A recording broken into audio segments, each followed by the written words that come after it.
yang terhormat Bapak Kepala Sekolah, dan yang terhormat Ibu-ibu Dewan Guru. Karena semua di sini adalah ibu-ibu, gak ada bapak-bapaknya. Yang saya hormati Ibu-ibu Dewan Guru.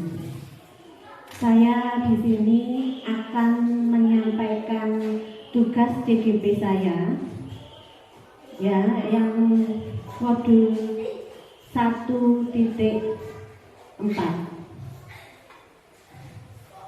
tentang budaya positif. Seperti biasanya kan kalau kita rekreasi seperti Ibu Nina rekreasi, pasti teman-temannya mana oleh-olehnya lah. Sekarang kan saya termasuk rekreasi di sini.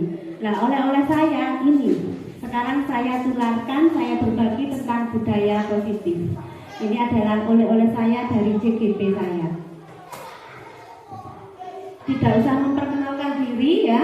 Saya adalah Iko Sislawati karena sudah paham semua. Ini adalah ibu-ibu cantik, ini adalah Bu Ulfatul Husna. Ini fasilitator saya di LMS, dan pengajar praktek Bu Aminia Kiswadani yang biasanya kesini sebagai guru pendamping saya pengajar prakteknya.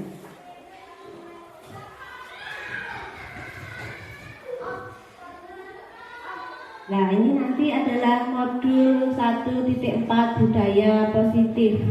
Kemarin sudah sempat saya singgung karena kebetulan sekali sekarang adalah tahun ajaran baru, kita bisa melaksanakan perubahan. SDN 30 watt ini kan SDN kecil. Nah, semoga dengan adanya perubahan kita nanti bisa memajukan SD kita tercinta ini. Sebelum kita mulai ya, ada ice breaking sebentar ya, sejenak agar lebih fresh menerima, bukan pelajaran, menerima tambahan ilmu yang saya dapat. Ice breakingnya monggo berdiri sebentar. Cari posisi yang nyaman ya Bapak Ibu.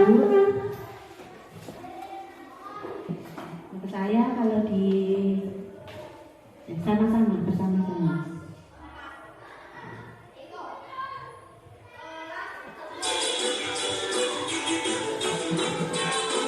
Diikuti ya, moga diikuti.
terima kasih. Sebenarnya sudah semangat, sudah berkeringat, bisa menerima ini nanti.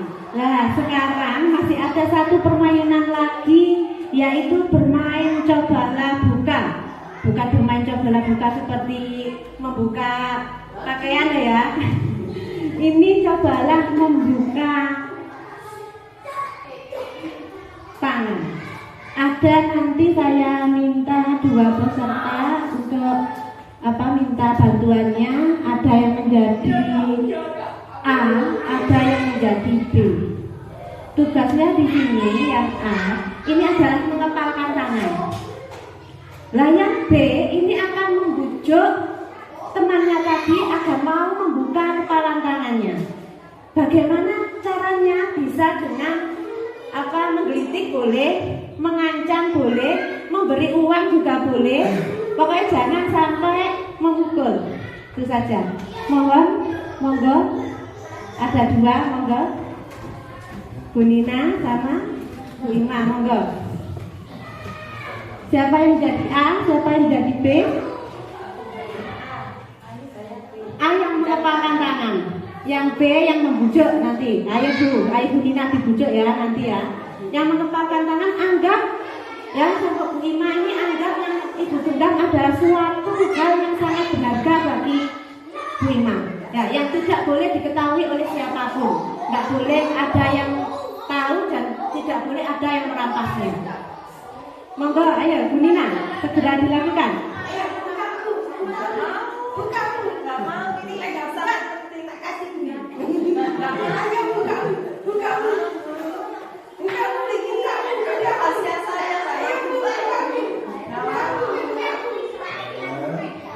Sampai waktunya 1 menit, ayo cari cara yang lain. Ini karena ini sangat rahasia untuk saya. Kira-kira apa isinya? Ya makanya itu rahasia. Ciri-cirinya gimana? Cirinya ini sangat berarti buat kita semua. Bentuknya bulat, panjang, Apa ya? Rahasia ya. Telurnya satu saja. Ini tolong dibuka, saya juga penasaran ini. Buka nggak ya? Ya. Syaratnya apa? Syaratnya membuat hati saya bahagia. Kalau belum bahagia nggak saya bukakan.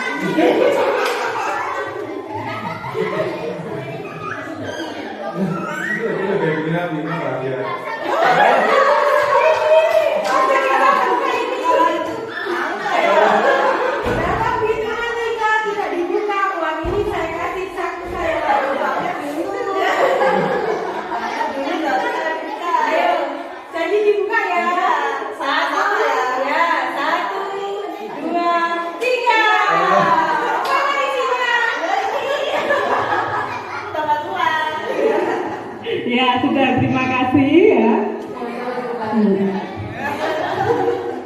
Ini tadi berarti Bu Ima membuka kepalan tangannya ya, karena apa? Karena tergoda oleh uang. Ya itu nggak apa-apa, karena membuka atau menutup ya itu terserah kita. Apakah kita tergoda oleh yang merayu kita? Nggak apa-apa, itu terserah kita. Nah sekarang, apakah Anda membuka kepalan tangan Anda? Ini tadi membuka atau tidak? Membuka. Mengapa? Iya, karena ada uangnya. Ini tadi uangnya dari Bu Nina. Apa alasannya? Kenapa? Apa alasan kenapa Anda membuka kepalan tangan itu? Alasannya karena ada imbalannya. Dari sini, sesungguhnya siapa yang memegang kendali atau kontrol untuk membuka atau menutup kepalan tangan? Si A atau si B? Yang memegang kendali tadi siapa? Si A. Ya Bu Ima tadi yang memegang kendali. Apakah saya harus membuka kepalan tangan saya atau tidak? Yang mengendalikan adalah Bu Ima sendiri atau yang A? Nah, kalau seandainya tadi Ibu Ima tidak mau membuka, pasti juga tidak akan terbuka walaupun dibujuk bagaimanapun, tidak akan terbuka. Karena yang mengendalikan adalah diri kita sendiri. Nah, di sini kita kaitkan dengan teori kontrol. Ada 4 teori kontrol dari William Glasser. Di sini biasanya kita lakukan padahal itu adalah merupakan ilusi. Kita luruskan ini ya, agar ilusi itu tidak terus kita lakukan. Di sini yang pertama, ilusi guru mengontrol murid. Sebenarnya anak didik itu tidak bisa dikontrol oleh kita.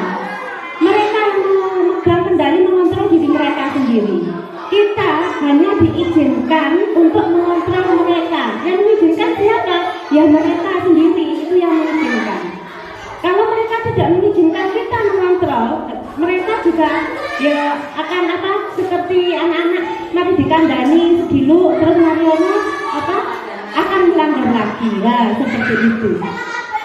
Yang kedua, ilusi bahwa semua penguatan positif efektif dan bermanfaat. Maksudnya di sini kalau kita akan memberikan sesuatu yang positif kepada anak-anak, ini dianggap kita itu dianggap bermanfaat, sangat bermanfaat bagi mereka. Dianggap seperti itu, padahal belum tentu. Yang kita anggap baik belum tentu dianggap baik oleh anak-anak. Kadang kita menganggap bahwa mereka, kamu loh bagusnya seperti ini, kamu bagusnya menggambar, tapi dia tidak suka menggambar, dia sukanya membaca. Apakah itu akan bagus untuk dia? Kan tidak, padahal kita menganggap itu adalah positif. Ilusi yang ketiga, ilusi bahwa kritik dan membuat orang merasa bersalah dapat menguatkan karakter. Ini mencari kesalahan-kesalahan anak didik kita. Terus kita tunjukkan ke mereka. Ini loh, tulisan kamu jelek. Nah, ini kalau ditunjukkan ke teman-temannya yang lain kan kasihan. Anak didiknya akan merasa mungkin malu. Nah, lebih baik kita cari apa yang terbaik dia. Ya, selain menulis, dia biasanya membacanya lancar. Nah, itu yang kita tunjukkan. Tunjukkan yang terbaik di dalam diri anak-anak. Itu justru akan membangun motivasi mereka. Yang keempat, ilusi bahwa orang dewasa memiliki hak untuk memaksa. Nah, ini sering biasanya di rumah. Ya, bapak ibu guru biasanya ini memaksa anak-anaknya. Padahal memaksa ini bagaimanapun cara memaksa kita semuanya berakibat jelek, akan membekas kepikiran mereka. Diusahakan keempat ilusi ini kita tinggalkan. Kita ubah, anak-anak itu bisa diubah, bisa mengontrol diri mereka sendiri. Kita tidak perlu mengontrol mereka. Nah, ini adalah peran guru dalam menciptakan budaya positif di sekolah. Apa peran kita? Agar budaya positif tercipta, ini ada beberapa poin yang harus dikuasai di guru. Walaupun tidak dikuasai, yang penting kita paham, kita mengerti. Yang pertama, apa itu disiplin positif dan nilai-nilai kebajikan universal. Yang kedua, teori motivasi, hukuman dan penghargaan. Yang ketiga, keyakinan kelas. Dan yang keempat, kebutuhan dasar manusia. Yang kelima, posisi kontrol. Yang keenam, segitiga restitusi. Ini makanan apa? Ini restitusi. Baru kenal ya. Saya juga sama, baru mendengarnya saat CGP kemarin. Saya nggak paham sama sekali waktu itu. Nah, ini agar semuanya juga paham apa itu disiplin positif dan nilai-nilai kebajikan. Nah, di sini Ki Hajar menyatakan bahwa untuk mencapai kemerdekaan atau konteks pendidikan, untuk menciptakan murid yang merdeka, syarat utamanya harus disiplin yang kuat. Nah, disiplin di sini kalau bisa dimunculkan di dalam diri anak-anak. namanya internal. Kalau kita ya yang nguprak-nguprak mereka itu namanya eksternal. Nah, eksternal ini banyak sekali kelemahannya. Kadang saat kita ada, mereka akan disiplin. Tapi kalau saat kita tidak ada, sama mereka akan melaksanakan hal yang mereka anggap baik. Jadi kita harus menumbuhkan hal tersebut di dalam hati mereka, agar walaupun ada atau tidak ada kita, mereka dapat melakukan kedisiplinan tersebut. Teori Ki Hajar ini sama dengan teori atau pemikiran Diana Benson. Ini yang menyatakan bahwa disiplin ini yang berasal dari bahasa Latin, artinya belajar. Ya, disipline yang berasal dari kata yang sama dengan murid atau pengikut. Ini sama, motivasi yang terbangun adalah intrinsik dan ekstrinsik. Intrinsik tadi dari dalam diri anak-anak, ekstrinsik tadi adalah dari luar. Nah, apa hubungannya dengan nilai-nilai kebajikan? Nilai-nilai kebajikan ini adalah nilai-nilai yang kita anggap baik, biasanya disepakati oleh suku bangsa, agama, bahasa, ya, maupun latar belakangnya ini semuanya baik. Nah, di dalam nilai-nilai kebajikan ini di Indonesia ini sudah kita rangkum menjadi profil pelajar Pancasila. Ini sudah sekarang kita gembor-gemborkan profil pelajar Pancasila. Ada beriman, bertakwa kepada Tuhan Yang Maha Esa, terus mandiri, bernalar kritis, berbinekaan global, bergotong royong dan kreatif. Yang sekarang ya Bapak Ibu ya, kita mendengar banyak sekali SD yang tidak dapat murid karena mereka lari ke SD swasta yang mungkin keagamaannya lebih banyak. Padahal SD negeri itu agamanya juga sangat banyak, tapi nggak tahu, mungkin persepsi orang tua berbeda lagi. Jadi kita harus lebih giat lagi tentang keagamaan kepada anak-anak, agar mereka ini profil pelajar Pancasila yang pertama dapat kita tanamkan kepada mereka dengan baik.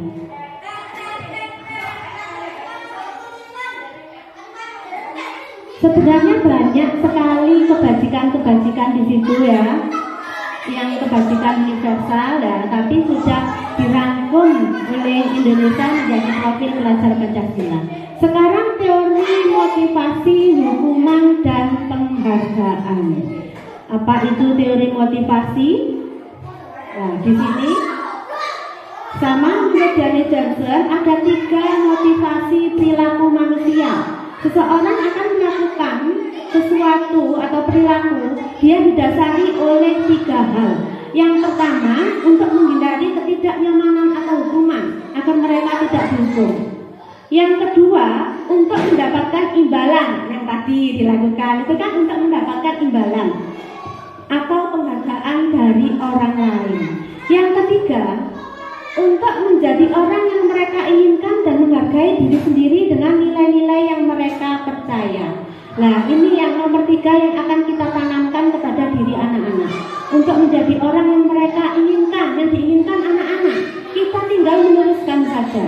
Apa sebenarnya semua makhluk hidup atau terutama manusia yang mempunyai akal dan pikiran, ya, itu mereka bercita-cita ingin menjadi orang yang baik.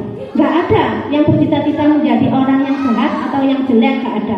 Oh Bu, saya ingin menjadi pencuri, gak ada. Pasti kalau ditanya cita-citanya apa? Ya menjadi dokter, menjadi guru, kan baik.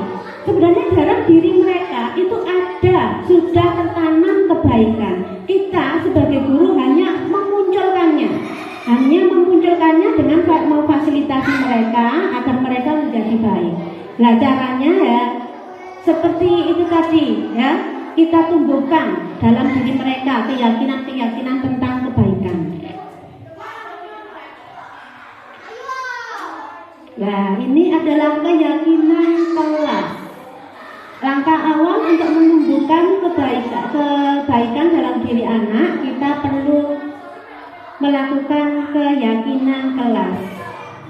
Apalagi sekarang saat ini adalah momen yang baik untuk melaksanakan keyakinan kelas ini. Apa itu keyakinan kelas? Sebenarnya adalah nilai-nilai keselamatan atau kesehatan. Inilah yang kita sebut sebagai suatu keyakinan. Nilai-nilai kebajikan universal yang disepakati secara tersirat dan tersurat, lepas dari latar belakang, suku, negara, bahasa maupun agama. Ini adalah nilai-nilai universal yang tadi kita sudah rangkum menjadi profil pelajar Pancasila, sudah menyangkut semuanya. Nah, nanti anak-anak kita bentuk agar tekanan jiwa profil pelajar Pancasila.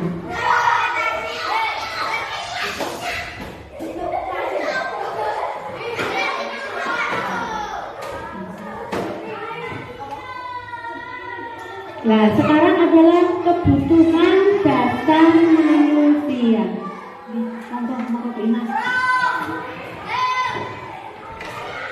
Kebutuhan dasar manusia ini ada 5 kebutuhan dasar. Yang pertama, kebutuhan bertahan hidup. Ini adalah makan, minum, terus tempat tinggal, kebutuhan dasar. Jika tidak terpenuhi, ini nanti ada lagi ya. Yang kedua, kasih sayang dan rasa diterima, kebutuhan untuk diterima. Biasanya anak kecil juga perlu kasih sayang, bukan dewasa saja. Ya, bukan hanya cinta orang dewasa saja. Gimana? Terus yang ketiga, penguasaan, kebutuhan pengakuan atau kemampuan. Mereka perlu diakui kemampuannya. Yang keempat, kebebasan, kebutuhan akan pilihan. Mereka perlu diakui atau kita membebaskan mereka untuk pilihannya apa. Asal itu dalam segi pasti mereka akan memilih hal yang baik. Gak mungkin mereka akan memilih hal yang jelek, gak mungkin. Kesenangan, kebutuhan untuk merasa senang. Nah, dari 5 kebutuhan ini, jika mereka tidak bisa memenuhinya salah satu, contohnya kesenangan, mereka akan berusaha untuk mencari kesenangan yang lain. Bisa juga mengganggu temannya, itu ya. Karena mengganggu temannya mereka senang, jadi mereka melampiaskan dengan mengganggu temannya. Kalau kita memberikan mereka fasilitas agar mereka bisa merasa senang, mungkin mereka tidak akan mengganggu temannya. Jadi kita dorong mereka bagaimana mereka menyalurkan kesenangan mereka agar tidak merugikan orang lain.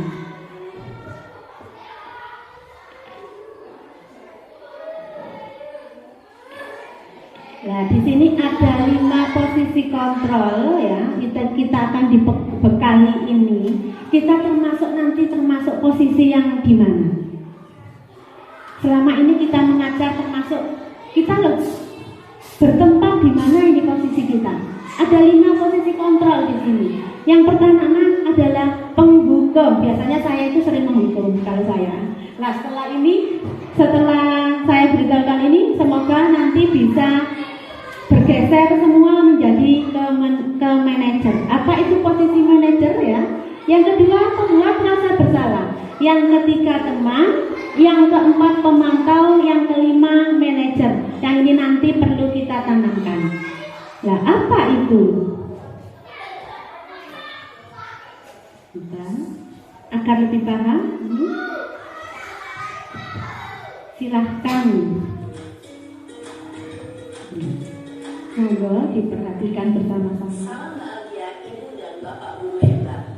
Dalam penerapan disiplin positif restitusi, salah satu program yang dikembangkan adalah 5 posisi kontrol. 5 posisi kontrol dalam restitusi adalah proses pendidikan seorang pendidik agar dapat mengenali dirinya. Pada video kali ini, kita akan membahas tentang 5 posisi kontrol yang dikembangkan oleh gaya dosen dan contoh penerapannya.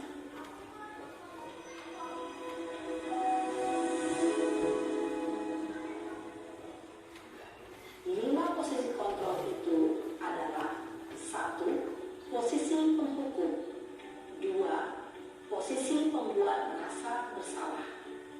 3. Posisi teman.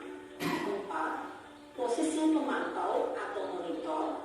Dan 5. Posisi manajer. Untuk lebih memahami kelima posisi tersebut, mari kita saksikan kasus Naren yang terlambat hadir 20 menit di sekolah dan melihat bagaimana kelima posisi kontrol dalam menghadapi masalah tersebut.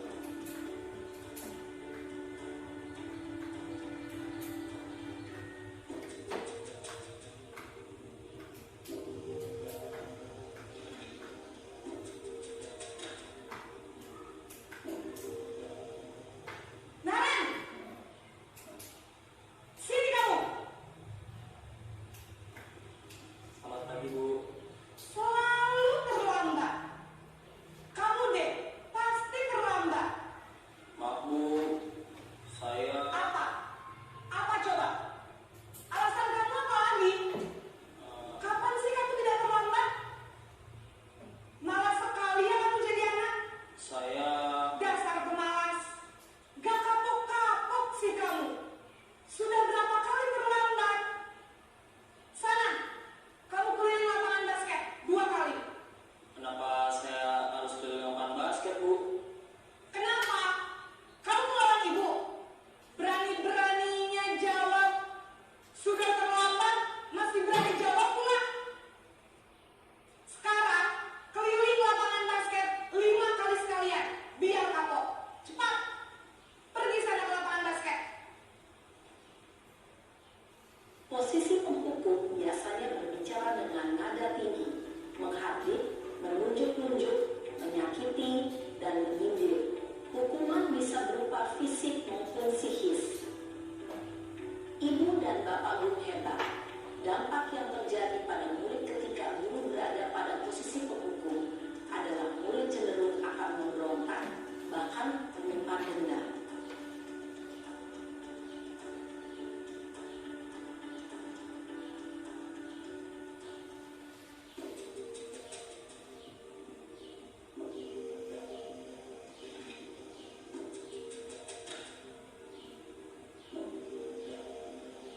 Naren!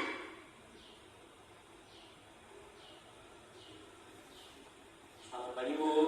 Naren.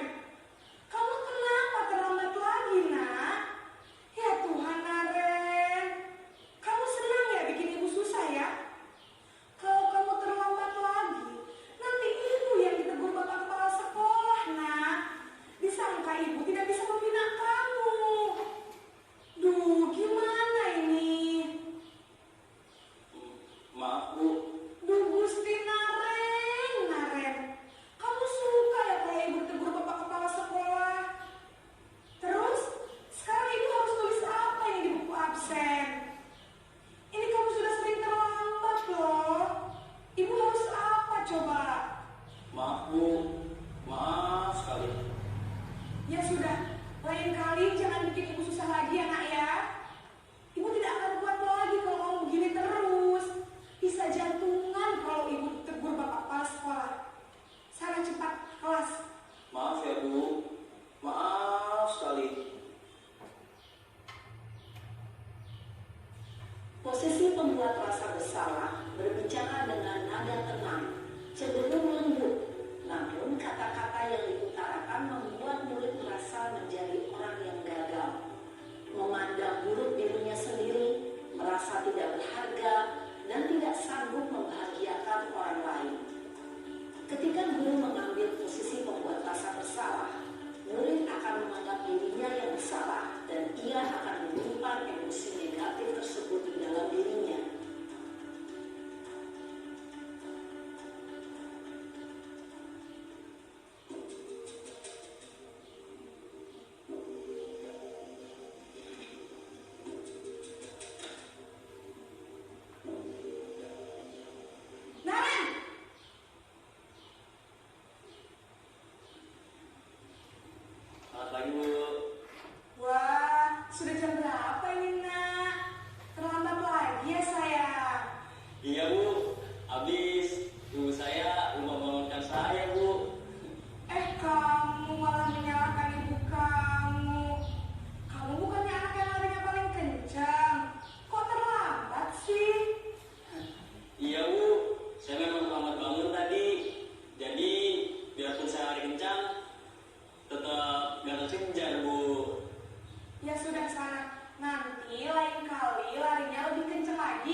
biar gak terlambat lagi. Bikin seneng ibu, demi ibu. Bisa kan? Bisa lah, Bu. Ya sudah, sana masuk kelas. Ibu beresin urusan absen kamu. Kamu ini ada-ada saja. Dalam posisi teman, guru berbicara dengan nada suara ramah, akrab, cenderung bersenda gurau untuk menjaga suasana tetap santai. Murid akan merasa senang, aman, dan akrab dengan guru. Identitas yang tercipta adalah identitas sukses atau berhasil. Namun, perlu diingat, karena ini masih dorongan eksternal, maka ada faktor ketergantungan dari murid kepada orang tertentu. Di sini, guru absennya, sehingga di lain waktu, murid bisa berperilaku baik, namun hanya kepada orang-orang tertentu saja.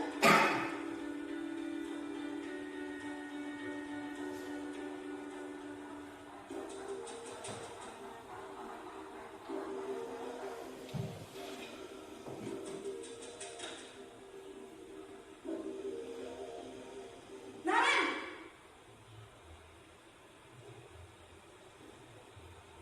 Selamat pagi, Bu. Naren, apa peraturan sekolah kita tentang jam berapa kita harus masuk sekolah, nak? Kita harus di sekolah jam 7, Bu. Iya betul, sekarang sudah jam 7.20. Naren sudah tahu konsekuensinya jika terlambat hadir.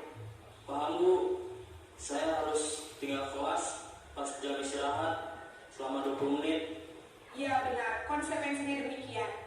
Jadi nanti jam 9.30 pas istirahat, kamu harus tinggal di kelas, kerjakan tugas tambahan untuk ketertinggalan kamu, ya? Baik, Bu.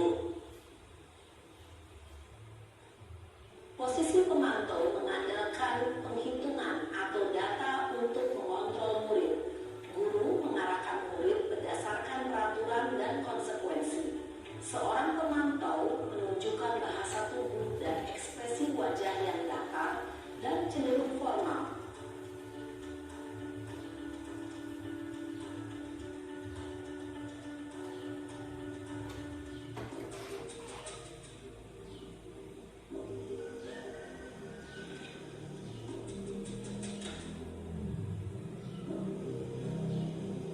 Naren!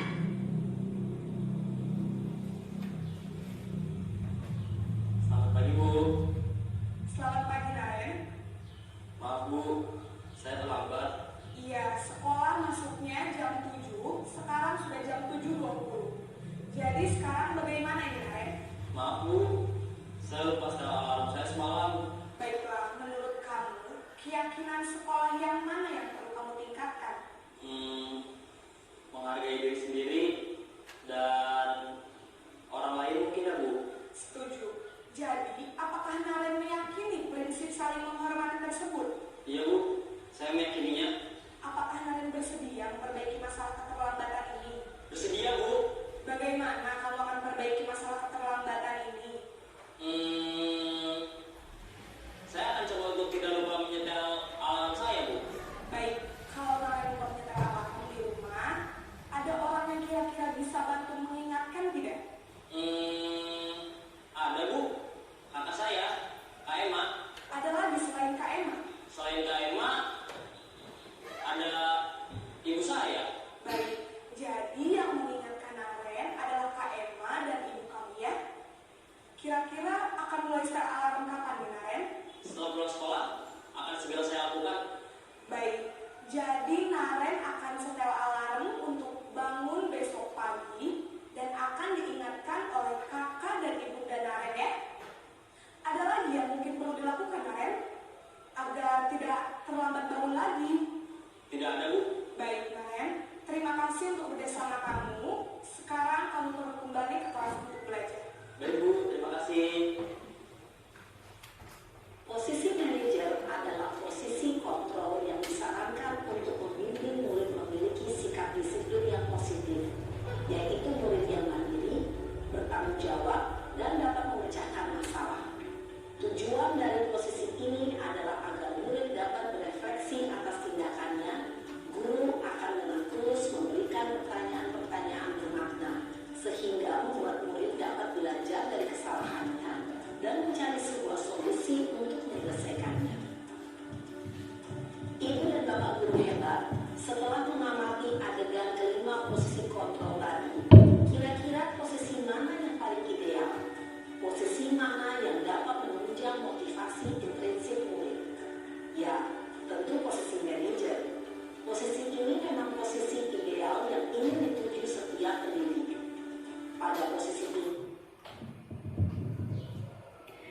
Nah, tadi sudah tentang 5 posisi kontrol. Kita pasti akan paham dan akan memilih posisi kontrol yang nomor pinten? Iya, yang ke-6. 6 apa ke-5? Ada 5 apa 6 tadi? Ada 5 posisi kontrol. Yang pertama yaitu penghukum. Terus? Apa mama? Nah, membuat rasa bersalah. Terus? Teman. Oke, terus? Pemantau. Monitor, kami monitor kali pemantau sama. Terus baru yang kelima adalah manajer. Nah, sebagai manajer tadi kita memberikan solusi, bukan memberikan solusi, membuat anak-anak mencari solusi sendiri. Kita hanya memfasilitasi mereka, bagaimana cara mereka menyelesaikan masalah mereka sendiri. Itu adalah sebagai manajer. Walaupun kita tidak bisa menjadi manajer, yang penting yang mungkin ya sulit seperti itu ya, kita belajar pelan-pelan ya, semoga nanti bisa sambil belajar ini minimal lah sebagai pemantau. Kita ingatkan konsekuensi kepada anak-anak. Kalau bisa ya menjadi seorang manajer. Nah, di dalam posisi manajer ini namanya ada segitiga restitusi. Apa itu segitiga restitusi? Ini adalah cara untuk memecahkan masalah. Masalah yang terjadi di sekolah, pasti banyak sekali masalah. Anak-anak pasti akan melakukan sesuatu hal yang sangat membahagiakan kita ya. Anak-anak itu yang pertama, bagaimana cara kita mengatasinya? Yang pertama adalah menstabilkan identitas yang mendasar ini. Menstabilkan identitas ini yaitu dengan kita membuat anak-anak, setiap orang pasti pernah melakukan kesalahan. Kata-katanya, contohnya seperti itu kepada anak-anak. Seumpama ada yang tidak mengerjakan PR ya, atau lupa tidak memakai sepatu hitam, sepatunya tidak dicuci ya. Kita bisa menstabilkan identitas mereka yaitu dengan cara setiap orang pasti pernah melakukan kesalahan, atau kamu bukan satu-satunya yang pernah melakukan kesalahan. Nah, itu untuk menstabilkan emosi mereka. Terus langkah yang kedua, apa itu? Validasi tindakan yang salah. Nah, ini baru kita mengoreksi anak-anak biar berpikir mana yang salah. Kamu tentu punya alasan mengapa kamu melakukan itu. Terus adakah cara yang lebih efektif untuk mendapatkan apa yang kamu butuhkan? Ini contoh kata-kata nanti yang mungkin kita bisa terapkan ke anak-anak biar mereka biar mereka berpikir. Selanjutnya yaitu menanyakan keyakinan. Keyakinan kelas apa yang telah kita sepakati? Terus kamu ingin menjadi orang seperti apa? Atau kita menanyakan solusinya, masalah ini apa menurut kamu jalan pemecahannya? Seperti itu. Agar kita bisa menjadi manajer yang baik.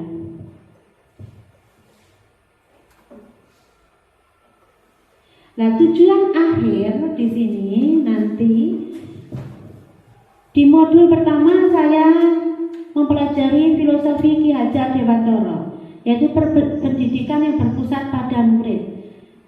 Anak-anak kita memberi kebebasan kepada anak-anak, kita diibaratkan sebagai seorang petani dan anak-anak sebagai benih.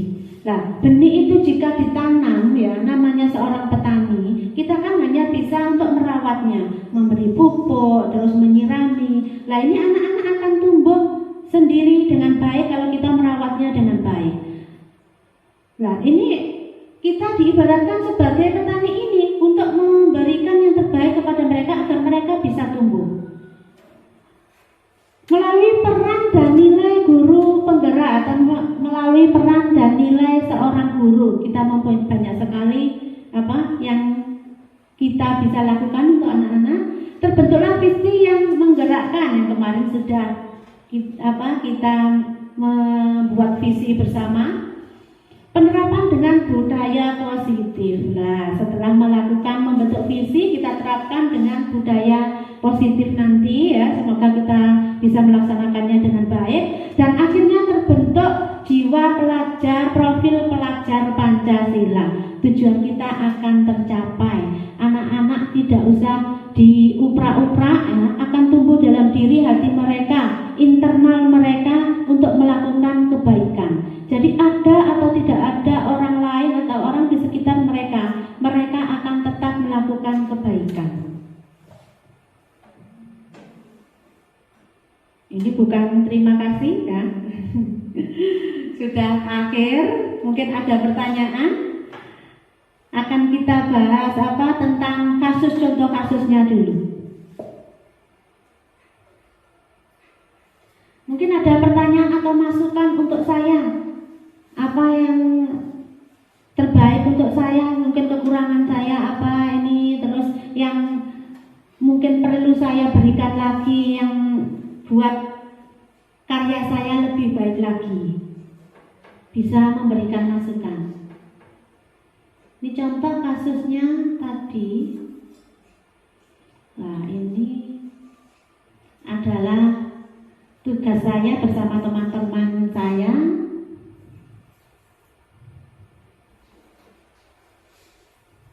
Teman-teman saya ini Pak Agus Wiono, Pak Yaya Agung, ini adalah teman-teman saya yang satu kecamatan. Kasus 1, monggo dipelajari bersama-sama. Belum di apa?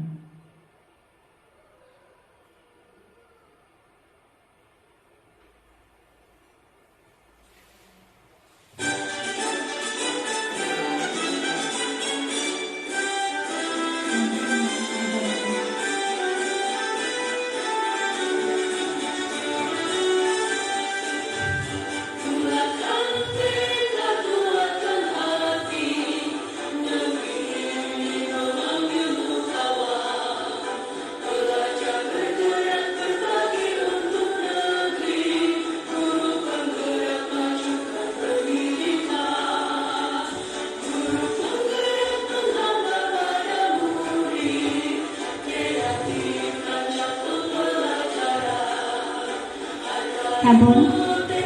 Sudah? Bacanya sudah apa belum? Nah, ini guru matematika dan wali kelas 8 Ibu Santi sakit sehingga tidak dapat masuk.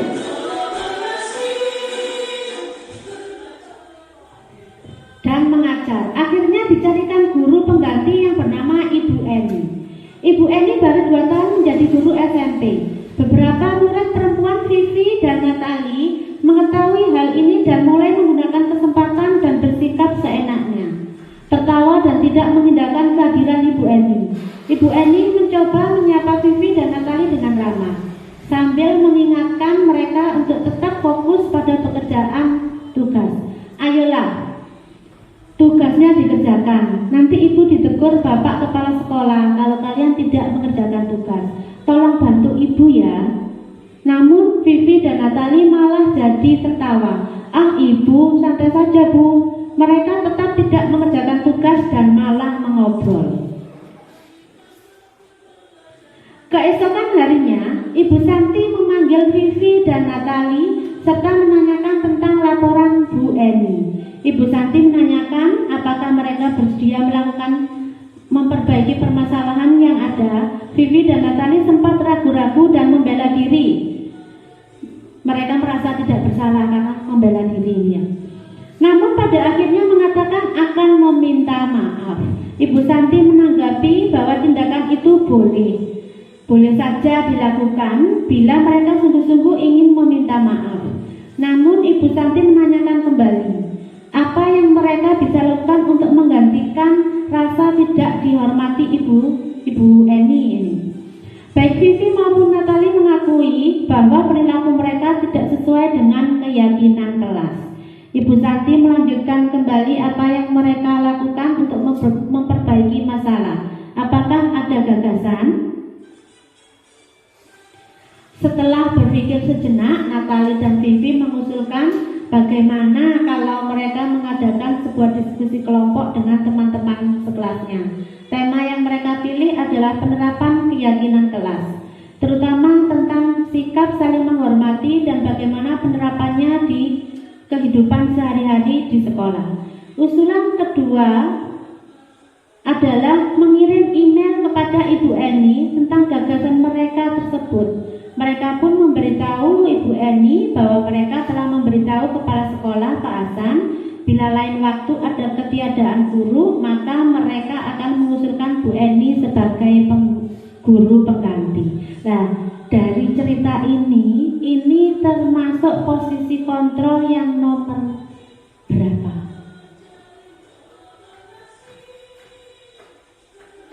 Apakah sebagai penghukum, apakah sebagai pembuat rasa bersalah, atau teman, atau pemantau, atau manajer? Apa yang dilakukan Bu Santi ini apakah sudah baik? Termasuk posisi kontrol nomor berapa? Nomor? Itu? 2. Kenapa kok nomor 2, Pak?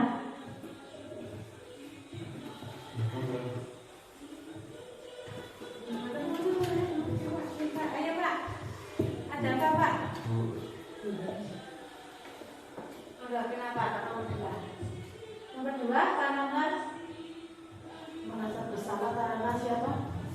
Vivi sama Natali tadi kan merasa bersalah dan dia berusaha agar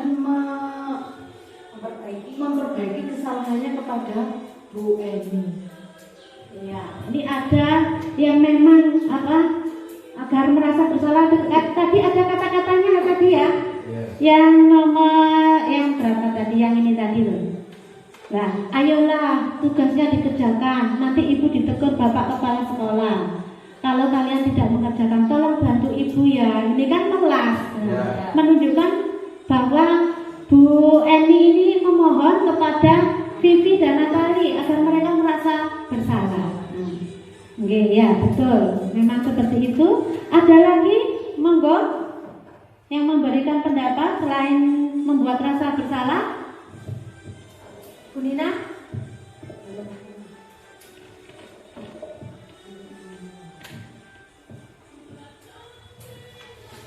Apakah ini sudah sesuai dengan kontrol manajer?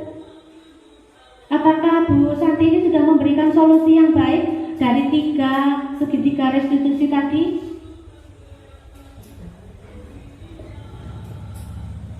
Setelah berpikir sejenak, ini yang berpikir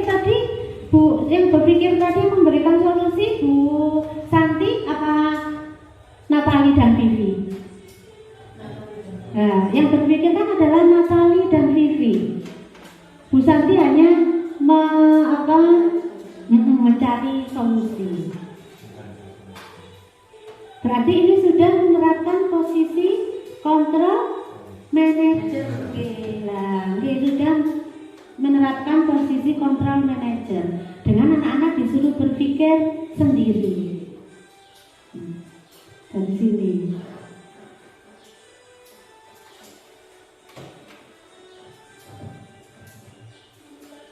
Mungkin kita bisa nanti meniru sikapnya Bu Santi. Nanti kita terapkan kepada anak didik kita.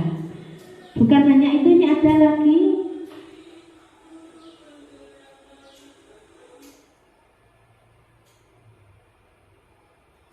kasus yang kedua. Biar tahu perbedaannya.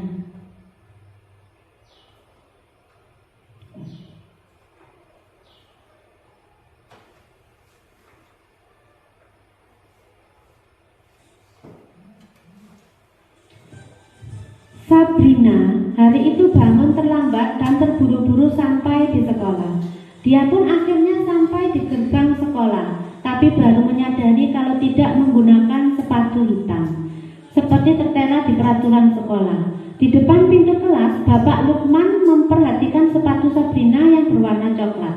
Sabrina berusaha menjelaskan bahwa dia terburu-buru dan salah mengenakan sepatu. Pak Lukman menanyakan Sabrina, apa apa peraturan sekolah tentang seragam warna sepatu? Sabrina menjawab, sudah mengetahui sepatu harus berwarna hitam, namun terburu-buru dan salah mengenakan sepatu.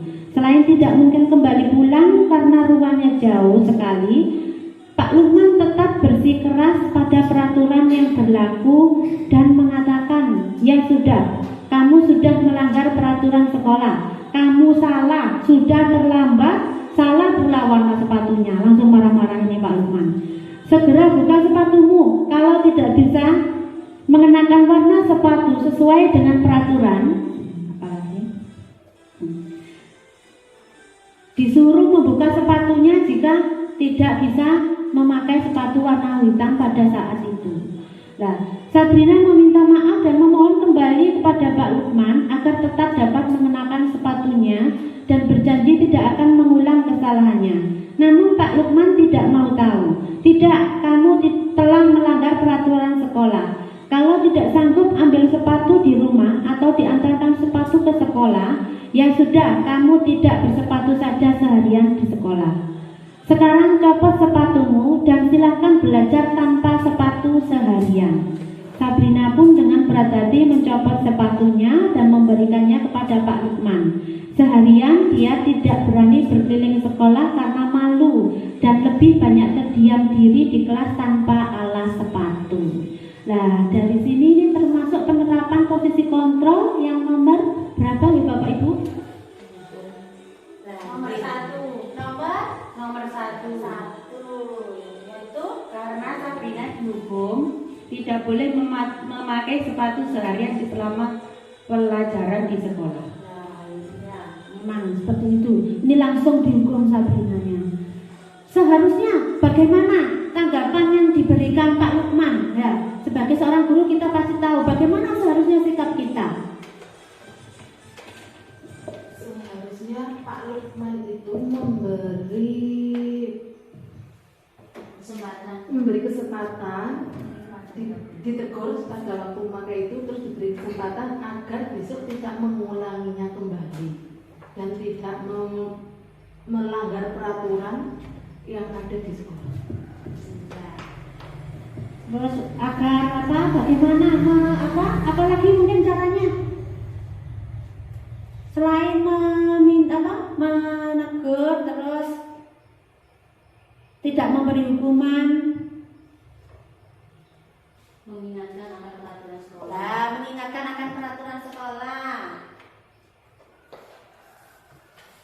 Ya, terus memberikan solusi bersama, cari solusi agar Sabrina tidak mengulangi kesalahan tersebut. Nah, seperti itu. Terima kasih ya Bapak Ibu atas waktu yang telah diberikan kepada saya, dan semoga ini nanti bisa bermanfaat bagi kita semua untuk mendidik anak didik kita supaya menanamkan kepada mereka jiwa yang berprofil pelajar Pancasila. Semoga tujuan SDN kita ini dapat terwujud dan dapat kita kembangkan, dapat membuat SD kita menjadi maju. Terima kasih. Dari ini saya akhiri. Wassalamualaikum warahmatullahi wabarakatuh.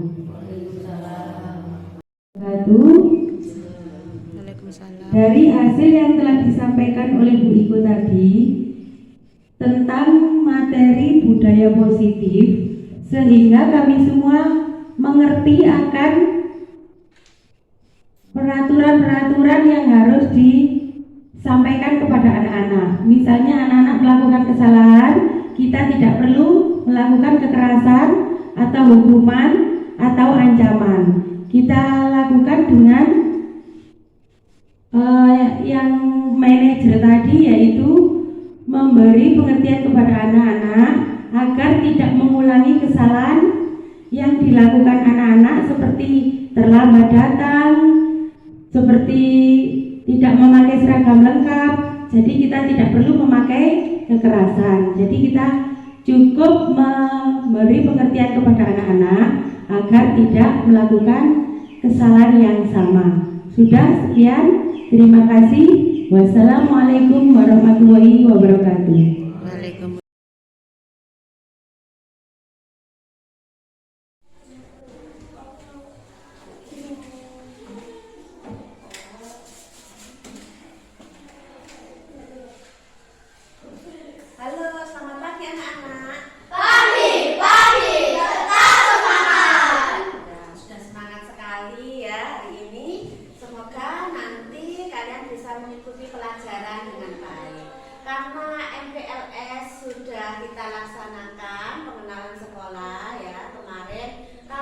sudah mengetahui tentang peraturan-peraturan yang dikenalkan oleh Bu Ima, terus sama Bu Nina yang ada di ruangan di luar lapangan kemarin. Lah pasti sudah tahu apa itu tentang kebajikan yang harus kalian tanamkan dalam diri kalian. Apa saja kebajikan itu kemarin? Ayo, apa? Tentang? Hah? Iya, kebersihan atau tanggung jawab, disiplin, ya kedisiplinan. Kemarin itu kan seperti itu, ya kebajikan-kebajikan yang harus ditanamkan dalam diri kita, yaitu tanggung jawab. Tanggung jawab di sini maksudnya mengerjakan PR dengan baik, tidak usah diperintah lagi, kalian harus mengerjakan PR. Terus yang selanjutnya apa? Disiplin. Nah, disiplin juga. Disiplin waktu, kalian datang tepat waktu. Terus apa lagi? Selain itu apa lagi? Menghargai orang lain. Terus sopan santun, ingat apa? Mulutnya dijaga agar tidak berkata kotor. Agar tidak berkata kotor ini. Sopan santun, menghormati, saling menghormati. Baik itu kepada Bapak Ibu guru maupun kepada kakak kelas atau adik kelas. Kalau adik kelas ya kita sayangi mereka. Jangan dibully. Tahu kan kata-kata dibully? Nah, adik kelas kasihan, kita sayangi. Terus kalau ke kakak kelas ya kita hormati. Nah, kalian sudah kelas 5, ini adalah tahun ajaran baru. Jadi kalian harus memulai dari awal, harus berubah diri, tumbuhkan kebajikan dalam hati kalian. Lah, untuk sekarang nanti kita akan membuat keyakinan kelas yang akan kita gunakan ya dalam pembelajaran selanjutnya. Harus ditanamkan dalam diri sendiri. Nggak perlu saya yang nguprak-nguprak kalian. Kalian harus baik, nggak boleh seperti itu. Harus ditanamkan dalam diri sendiri. Tidak jaga nih orang lain, ya nggak usah jaga nih wong liya. Ibu orang tua di rumah kalau disuruh bangun ya kan ada HP setel alarm seperti itu ya, agar kalian bisa bangun sendiri di setel alarmnya.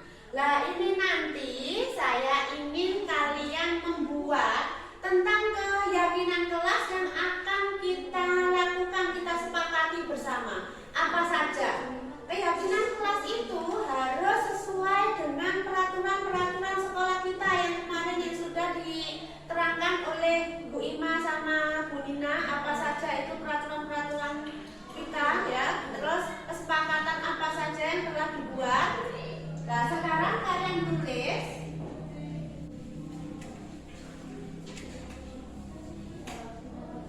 apa saja keyakinan kelas kita, terus kalian tempel di depan.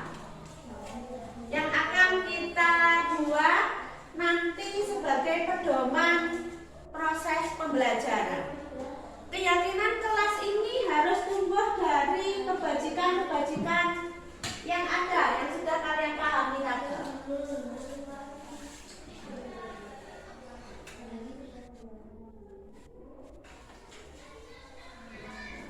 Tadi ya tentang berangkat ke sekolah tepat waktu, terus menghormati Bapak Ibu guru, sopan santun. Nah itu adalah kebajikan-kebajikan. Jangan lupa berdoa setelah dan sesudah menerima pelajaran.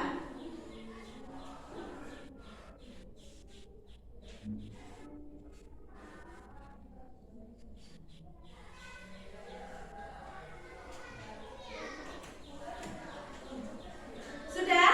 Kalau sudah langsung ditempel di depan.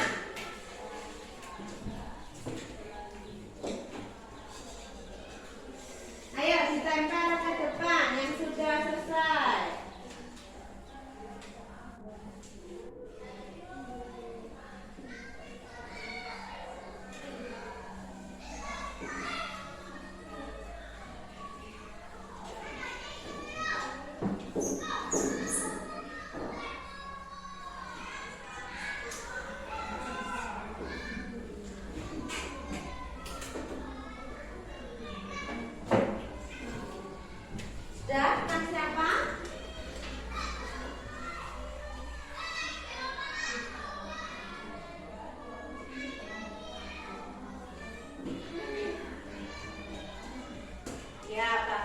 kembali. Di sini ada tidak membuat keributan. Nah, ya bagus. Tidak teriak-teriak di kelas. Menghormati kakak kelas. Menghormati adik kelas dan lain-lain.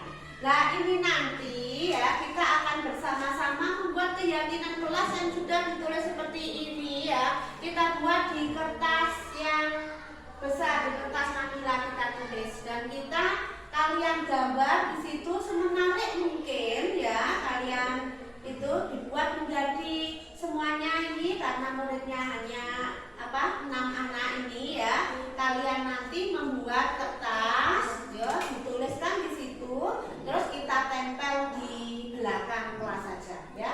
Dibuat keyakinan kelas. Nanti bisa kita tambahin bersama-sama selain ada di sini. Ya, kita mulai ya.